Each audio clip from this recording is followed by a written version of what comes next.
الحمد للہ رب العالمین، الصلاۃ والسلام علی سید الانبیاء والمرسلین وعلی آلہ واصحابہ اجمعین، اما بعد۔ اعوذ باللہ من الشیطان الرجیم، بسم اللہ الرحمن الرحیم۔ بحمد اللہ تعالیٰ کے رب ذوالجلال کے احسان و کرم سے سبق شروع ہوگا آپ کا سورۃ الفتح شیفہ کی 25 نمبر آیت شیفہ سے آگے ملاحظہ کیجیے گا۔ اعوذ باللہ من الشیطان الرجیم، بسم اللہ الرحمن الرحیم۔ اذ جعل الذین کفروا فی قلوبہم الحمیۃ حمیۃ الجاہلیہ فانزل اللہ سکینتہ علی رسولہ وعلی المؤمنین وألزمهم کلمۃ التقوی وکانوا احق بها واہلها وَكَانَ اللَّهُ بِكُلِّ شَيْءٍ عَلِيمًا۔ سبحان اللہ تعالیٰ و بحمدہ۔ رب ذوالجلال کے شان گرامی قدر کا مفہوم یہ بنتا ہے کہ اذ جعل الذین کفروا فی قلوبہم الحمیۃ حمیۃ الجاہلیۃ، اے جعل الذین کفروا، جب کافروں نے اپنی قلبی کیفیت ایسی بنا لی، فی قلوبہم ان کے دلوں کی کیفیت کیا تھی؟ جب کافروں نے جب جعلا کر لیا، الذین وہ لوگ، کفروا کے جنہوں نے کفر کیا تھا، انہوں نے کیا کر لیا؟ فی قلوبہم الحمیۃ، اپنے دلوں میں ضد کو بھر لیا، اپنے دل میں عناد کو بھر لیا، حسد دشمنی کو بھر لیا۔ یہ ضد کیسی تھی؟ بعض ضد اچھی ہوتی ہے، بعض ضدیں ایسی ہوتی ہیں جو اچھی ہوتی ہیں، اور بعض ضدیں بری ہوتی ہیں۔ ایک یہ ضد کرنا کہ میں حق کو حق کہوں گا خواہ میرے جسم کے ٹکڑے ٹکڑے کر دے، یہ بھی ضد ہے۔ کوئی آدمی کسی بات پہ ڈٹ جائے، ان الذین قالوا ربنا اللہ ثم استقاموا، جنہوں نے کہہ دیا ہمارا رب اللہ تعالی ہے پھر اس پر ڈٹ گئے۔ یا حمیت سے مراد وہ خبیث ضد ہے، حسد ہے، بغض ہے، اس لیے فرمایا حمیۃ الجاہلیۃ، وہ ضد جو جاہلیت کی ضد، وہ حمیت جو جاہلیت کی حمیت۔ میں اللہ تعالیٰ سے معافی مانگتا ہوں، آج کل اس کو آپ برادری عزت بھی کہہ سکتے ہیں، آج کل آپ اس کو برادری عزت بھی کہہ سکتے ہیں۔ اور جی میں تو اپنی برادری کی حمایت کروں گا، خواہ وہ سچے ہیں یا جھوٹے ہیں، میں تو بس ان کی حمایت کروں گا۔ یہ جاہلانہ حمیت ہوتی ہے، حقیقت پسند نہیں ہوتی، حق کو حق کہنا چاہیے، باطل کو باطل کہنا چاہیے۔ کافر ضد پہ آ گئے تھے کہ ہم مسلمانوں کو کسی بھی صورت حرم کعبہ میں آنے کی اجازت نہیں دیں گے۔ ان کی یہ ضد جاہلانہ ضد تھی، اچھی ضد نہیں تھی، اور وہ جو ایک دوسرے کے وہ ہم نوا بن گئے تھے، ایک دوسرے کے معاون بن گئے تھے، یہ اس جاہلیت کی بنا پر معاون بنے تھے کہ آپ نے اگر ایسے کر دیا ٹھیک ہے پھر ہم بھی ایسے کریں گے۔ رب قائم فرماتا ہے اس کے جواب میں پھر کیا ہوا؟ اگر وہ اس ضد پہ اڑ گئے تھے، مسلمانوں کو حرم کعبہ کی زیارت نہیں کرنے دیں گے، ان کو شہر مکہ میں داخل نہیں ہونے دیں گے، ان کا مقابلہ کرنے کے لیے فوجی دستے انہوں نے تیار کر لیے تھے، تو پھر رب کائنات جل وعلا کی شان کریمی دیکھیے، شان بے نیازی دیکھیے۔ فرماتا ہے حق کیا تھا، چاہیے کیا تھا؟ مسلمان شدید پریشان ہو جاتے، معاملات گڑبڑ ہو جاتے، لیکن اللہ فرماتا ہے فَأَنزَلَ اللَّهُ سَكِينَتَهُ عَلَى رَسُولِهِ وَعَلَى الْمُؤْمِنِينَ، اللہ نے ایمان والوں پر اور اپنے رسول رحمت پر سکون قلب کا نزول فرما دیا۔ یہ پریشان ہی نہیں ہوئے، ان کو الجھی نہیں ہوئی۔ وقتی طور پر اگر کچھ ہوا بھی اس کا مداوع ہو گیا۔ صلح حدیبیہ کے وقت جو پریشانی لاحق ہوئی تھی، رب کائنات اس کو سکون قلب سے تبدیل فرما دیا، ان کے لیے اطمینان قلب کی دولت میسر آ گئی۔ رب کریم فرماتا ہے پھر کیا ہوا؟ سبحان اللہ سبحان اللہ سبحان اللہ۔ صحابہ کرام کے ایمان کی گواہی، ان کی عظمتوں کی گواہی خود خالق کے کائنات دے رہا ہے۔ سبحان اللہ سبحان اللہ تعالی و بحمدہ۔ حق بھی یہی ہے نا، موسم بھی اسی قسم کا ہے نا کہ صحابہ کی شان بیان کرنی چاہیے، تو ایسی آیا برکہ آگے۔ رب کریم فرماتے ہیں کہ وَأَلْزَمَهُمْ کلمۃ التقوی، رب کائنات نے ان کے لیے کلمہ طیبہ کو لازم نہ، ان کے لیے کلمہ طیبہ کو، تقوی کو لازم قرار دیا ہے، ان کا جزو بنا دیا۔ اللہ اکبر اللہ اکبر اللہ اکبر، استقامت عطا فرما دی ان کو۔ کلمۃ التقوی، کلمۃ التقوی سے کیا مراد ہے؟ اس سے کئی مفسرین کرام نے بہت ساری چیزوں کا ذکر کیا، اور جمہور کے نزدیک اس سے مراد اللہ تعالیٰ کی توحید اور میرے نبی کے رسالت کی گواہی دینا ہے، لا الہ الا اللہ محمد رسول اللہ ہے، کہ وہ کلمہ کہ جس سے رب کائنات جل وعلا تقوی عطا فرما دیتا ہے۔ ربی کریم فرماتا ہے میں نے ان کے لیے جو کلمۃ التقوی تھا وہ لازم قرار دے دیا، وَكَانُوا أَحَقَّ بِهَا وَأَهْلَهَا، ایمان والے اس کے اہل بھی تھے، اس کے حقدار بھی تھے۔ سبحان اللہ وبحمدہ، اللہ نے ان کے ایمان کی گواہی دی ہے۔ فرماتا ہے میں نے ان کو یہ عزت اس لیے عطا فرمائی، عزت اس لیے عطا فرمائی، میں اپنے لیے بھی کہوں گا اور آپ کے لیے بھی کہوں گا، ہمیں جو اللہ تعالیٰ نے عزتیں دی ہیں نا، جو عظمتیں دی ہیں نا، ہم یہ دعویٰ نہیں کر سکتے ہم اس کے حقدار تھے اس لیے مل گئی، نہیں، ہم تو کسی لائق تھے ہی نہیں، یہ رب نے محض اپنی شان کریمی کے لائق احسان فرمایا، ہمیں یہ عطا فرما دیا، ہمیں جو ایمان کی دولت عطا فرمائی، یہ محض اور محض اللہ تعالیٰ کے احسان ہے۔ اس جگہ ہم اپنا حق نہیں جتلا سکتے، میرا اللہ فرماتا ہے صحابہ اس کے حقدار تھے، کیونکہ انہوں نے نبی پر جانیں قربان کرنے کی ٹھانی تھی۔ رب کائنات جل وعلا کے علم مبارکہ میں تو سب کچھ پہلے سے ہے، وہ تو جانتے ہیں، لیکن صحابہ نے جس قدر وفا کا سلوک کیا، رب کریم فرماتے ہیں وہ اس کے حقدار بھی تھے، وَأَهْلَهَا، اور اس کے اہل بھی یہی تھے، حق یہی تھا، یہ عزت انہی کو عطا کی جاتی، یہ عظمت انہی کو عطا کی جاتی، یہ شرف و کرامت انہی کو مقدر فرما دیا جاتا۔ اور اللہ تعالیٰ جل وعلا پھر قیامت تک کے لیے آنے والے انسانوں کو ایک خبر دیتے ہیں، یاد رکھنا، وَقَانَ اللَّهُ بِكُلِّ شَيْءٍ عَلِيمًا، اللہ ہر شے کا علم رکھنے والا ہے۔ تم صحابہ کی شان میں گستاخی کرو گے تو بہت برباد کر دیے جاؤ گے۔ جن کو اللہ نے چن لیا، تم کون ہوتے ہو زبان تان دراز کرنے والے؟ تم کون ہوتے ہو ان کی شان میں نازیبہ کلمہ کہنے والے؟ زیادہ تم جانتے ہو کہ اللہ جانتے ہیں؟ اللہ فرماتے ہیں اللہ تعالیٰ ہر چیز کا جاننے والا ہے۔ اللہ تعالیٰ نے ان کے لیے، میرے اور آپ کے آقا رسول عربی شفیع مظہر رحمت عالم نے، میرے نبی جو فرماتے ہیں اللہ کے حکم سے فرماتے ہیں، میرے نبی نے اعلان فرما دیا کہ اب جو لوگ بیت رضوان والے ہیں اللہ تعالیٰ نے ان کی مغفرت فرما دی ہے، وہ کوئی بھی جرم کریں ان کا مواخذہ ہوگا ہی نہیں، اور جنتی ہو گئے ہیں۔ سبحان اللہ تعالیٰ وبحمدہ۔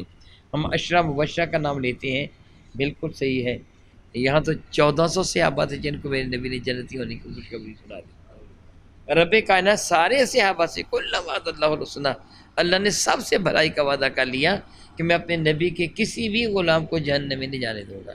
سبحان اللہ وبحمدہ۔ رب ذوالجلال فرماتے ہیں وَكَانَ اللَّهُ بِكُلِّ شَيْءٍ عَلِيمًا، اور بے شک اللہ تعالیٰ جل وعلا ہر شے کا علم رکھنے والا ہے۔ لَقَدْ صَدَقَ اللَّهُ وَرَسُولُهُ الرُّؤْيَا بِالْحَقِّ لَتَدْخُلُنَّ الْمَسْجِدَ الْحَرَامَ إِنْ شَاءَ اللَّهُ آمِنِينَ مُحَلِّقِينَ رُءُوسَكُمْ وَمُقَصِّرِينَ لَا تَخَافُونَ فَعَلِمَ مَا لَمْ تَعْلَمُوا فَجَعَلَ مِن دُونِ ذَلِكَ فَتْحًا قَرِيبًا۔ اللہ کے کائنات جل وعلا میرے نبی کے ایک خواب کا تذکرہ فرماتے ہیں۔ انبیاء کی خواب از قبیل وحی ہوا کرتی ہے، یعنی وحی کے قبیلہ سے ہے، یہ اسی سے متعلق ہے۔ میرے اور آپ کے آقا تاجدار البجم شفیع معظم نے اپنے اس خواب کا تذکرہ صحابہ کرام کے سامنے بھی فرما دیا۔ میرے کریم آقا رسول عربی شفیع معظم رحمت عالم صلی اللہ علیہ وسلم نے ارشاد فرمایا کہ میں نے خواب دیکھا ہے کہ ہم صحابہ کرام کی معیت میں حرم پاک گئے ہیں، کعبۃ اللہ کا طواف کیا ہے، ارکان حج ادا کیے ہیں۔ میرے کریم آقا تاجدار البجم شفیع معظم رحمت عالم صلی اللہ علیہ وسلم کے صحابہ کو جب میرے کریم آقا کے اس خواب کی خبر ہوئی تو ان کی خوشی کا کوئی ٹھکانہ ہی نہیں تھا۔ کئی سال ہو گئے تھے ان کو حرم کعبہ کی زیارت کی، ہجرت کر کے جب سے آئے تھے حرم کعبہ تو نہیں گئے تھے نا. چنانچہ جب میرے کریم آقا تاجر بجم شفیع معظم رحمت کون و مکا علیہ تو اس نے ماہ ذی الحجۃ المکرم سن 6 ہجری میں تاجر بجم شفیع معظم رحمت عالم نے ارادہ فرمایا کہ میں عمرہ کے لیے جاؤں. تو پھر مدینہ طیبہ کے صحرا اور پہاڑ لبیک اللہم لبیک کی صداؤں سے گونج اٹھے. صحابہ کرام تیار ہو گئے، 1400 کے قریب صحابہ کرام تیار ہو کر آدمی مکہ مکرمہ ہوئے. اور پھر وہ سارے کا سارا واقعہ پیش آیا جو آپ قبل عزیز سن چکے ہیں. پھر ظاہراً کیا ہوا تھا؟ ظاہراً تو یہ تھے جو نبی کو خواب، اس خواب کا کیا بنا؟ حضور نے تو فرمایا تھا میں نے خواب میں یہ دیکھا کہ ایسے ایسے کر کے ہوا. صحابہ خوش تھے کہ نبی کا خواب از قبیلے وہی ہے، یہ ہمیشہ سچا ہوتا ہے. ہم جائیں گے حرم کعبہ کا طواف بھی کریں گے. وہ بے پرواہ ہو کے آئے تھے، اپنے پاس ہتھیار لے کے نہیں آئے تھے. اللہ اکبر. یقین ہو تو اس قسم کا یقین ہو. ان کو یقین تھا جو نبی نے فرمایا وہ حق فرمایا، ایسے ہی ہوگا. لیکن اس خواب کی تعبیر ظاہر کب ہونا تھی؟ جلد ہونا تھی یا دیر کے ساتھ ہونا تھی؟ اور یہ رب کائنات جل وعلا کی جانب سے ایک بہترین طریقہ کار تھا جو اپنایا گیا کہ میدان حدیبیہ میں پہلے صلح کروائی گئی، ایمان والوں کی راہیں آسان کی گئیں، اور پھر مکہ مکرمہ کو فتح کر کے مکہ کے جگر پارے میرے نبی کے قدموں میں لا کے ڈال دیے گئے. یہ سارے کا سارے پلان کے تحت ہوا تھا، یعنی اللہ رب العزت جل وعلا کی قدرت کاملہ کے ساتھ ہوا تھا. اللہ تعالیٰ جل وعلا جانتا ہے پہلے میں نے کیا کرنا ہے، پھر میں نے کیا کرنا ہے، پھر میں نے کیا کرنا ہے. اللہ جانتا ہے، ہم نہیں جانتے. اور وہ جو کہتا ہے اعلیٰ ہی کرتا ہے. میرے اور آپ کے کریم آقا تاجر بجم شفیع معظم رحمت کے اس خواب کا ذکر ہے.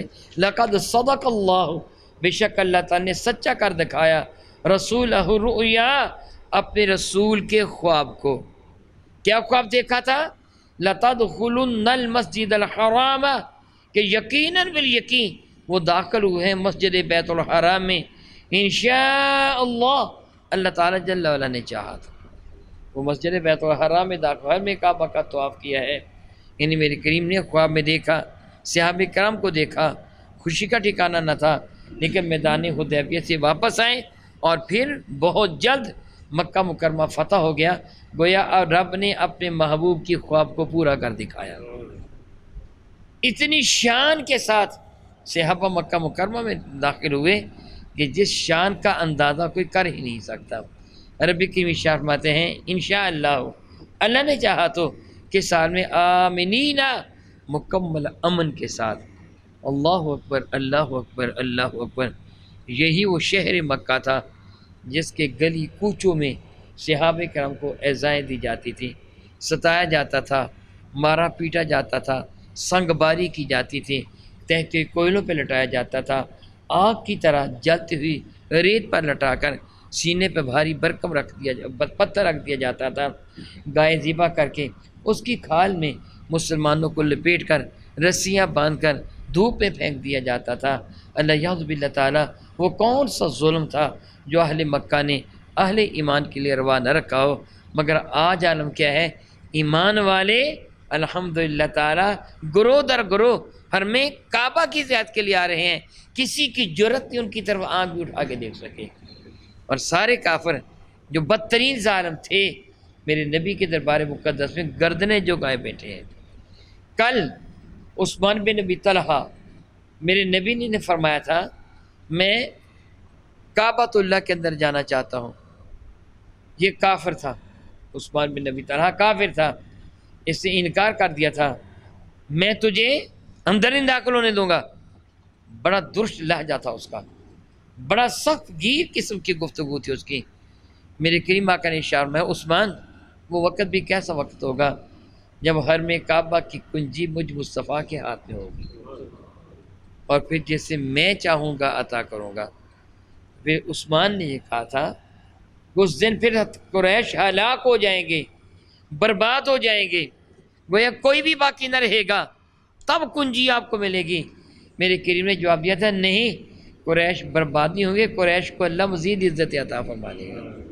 اور پھر فتح مکہ کے بعد جب میرے نبی سینے حرم میں اترے تھے تو حضور نے اسی عثمان بن ابی طلحہ کو بلایا تھا، کہا لاؤ کہاں ہے چابی. عثمان ابھی تک مسلمان نہیں ہوئے تھے، اپنی ماں کے پاس گئے، چابی ماں کے پاس تھی، مکہ مکرمہ فتح ہو چکا تھا، بدترین ظالم گردنیں جو قائصین حرم میں بیٹھے تھے، میرے نبی بھی تشریف فرما ہے، صحابہ کرام نے ننگی تلواریں لیے، ان کو اپنے گھیرے میں لے رکھا ہے، ان کے دل دھڑک رہے ہیں، اچھل کر سینوں سے باہر آنے کی فکر میں ہیں، حلق خشک ہو رہے ہیں، زبانیں کانٹا بنی ہوئی ہیں، اور منتظر ہیں کب رسول رحمت صلی اللہ علیہ وسلم کی جانب ایک اشارہ ہوتا ہے، ان کے جسموں سے گردنیں جدا کر دی جائیں گی، یہ خاک و خون میں تڑپیں گے، معلوم نہیں آج صحن حرم میں کتنے لوگوں کو ذبح کر دیا جائے گا۔ وہ ڈر رہے تھے، وہ فکر مند تھے، وہ کہہ رہے تھے شاعر کیا ہو جائے گا، شاعر کیا ہو جائے گا، شاعر کیا ہو جائے گا۔ میرے نبی نے عثمان کو بلایا، عثمان چابی لاؤ، وہ بھی ڈر رہے تھے، شاید اب میرا حشر کیا ہوگا، بھاگ اپنے گھر گئے، اپنی ماں کو کہا ماں حرم کعبہ کی چابی کدھر ہے؟ ماں نے پوچھا کیا ہوا؟ کہا کہ میں نے میرے نبی کا نام لے کے کہا میں نے ان کو چابی دینی ہے، تو ماں نے کہا میں نہیں دوں گی چابی، ماں بھی کافرہ تھی نا، نہیں دوں گی چابی، کہا کچھ بھی ہو جائے۔ عثمان نے تلوار نکالی، ماں جلدی کر چابی دے دے، وگرنہ کعبہ کے رب کی قسم ہے تیری گردن اڑا دوں گا۔ اب عثمان اپنی ماں کی گردن کافر ہیں، ابھی تک ایمان نہیں لائے، جلدی چابی دے دے، تجھے نہیں پتہ ہماری جان کے لالے پڑے ہوئے ہیں اور تو چابی کے لیے ضد کر رہی ہے، مکہ فتح ہو چکا ہے، تمہاری وہ سارے خیالات باطل ہو چکے ہیں، ماں جلدی کر چابی دے دے۔ ماں ڈر گئی کہ یہ واقعی مجھے قتل کر دے گا، تیور بگڑے ہوئے ہیں، چابی ماں نے اپنے بیٹے کو لا کے دے دی۔ عثمان بھاگ آئے، سانس پھولی ہوئی ہے، حالت غیر ہے، چابی میرے نبی کی جانب بڑھائی، یہ چابی لیجئے۔ میرے نبی نے دروازہ کھولا، اندر داخل ہوئے، سیدنا ابراہیم و اسماعیل علیہ السلام کی تصاویر بنی ہوئی تھی، ان کے ہاتھوں میں فال کے تیر تھے۔ میرے نبی ناراض ہوئے، فرمانے لگے یہ بدبخت جھوٹ بولتے ہیں، وہ اللہ کے برگزیدہ پیغمبر تیروں سے فالیں نہیں نکالا کرتے تھے۔ آپ نے اپنے دست سے مقدس سے پانی کے ساتھ ان تصاویر کو دھو دیا، حرم کعبہ کو پاک صاف کیا، اندر نماز پڑھی، باہر تشریف لائے، تالا لگانے کے بعد اب عثمان کی جانب مخاطب ہو کے فرماتے ہیں عثمان تجھے یاد ہے ایک وقت تھا جب تو نے چابی دینے سے انکار کر دیا تھا، اور میں نے تجھے کہا تھا ایک وقت وہ ہوگا جب چابی مجھے مصطفیٰ کے پاس ہوگی، جس کو میں چاہوں گا اس کو عطا کروں گا۔ عثمان کو یاد آ گیا، ہاں بالکل ایسے ہوا تھا، اسی جگہ کلمہ طیبہ پڑھ کے مسلمان ہو گئے، لا الہ الا اللہ محمد رسول اللہ۔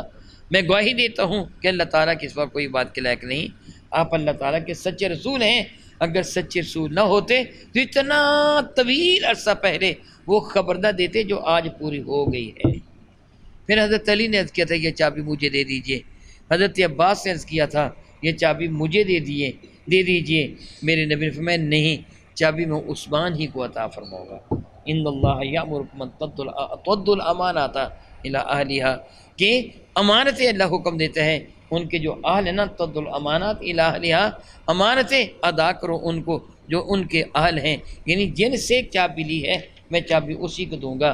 میرے نبی نے فرمایا تو عثمان اب یہ چابی ہمیشہ تیری اولاد میں باقی رہے گی، سوائے ظالم کے کوئی تیری اولاد سے چابی چھینے گا نہیں، اور آج تک حرم کعبہ کی چابی انہی کی اولاد میں چلی آ رہی ہے، میرے نبی نے عطا فرمائی تھی۔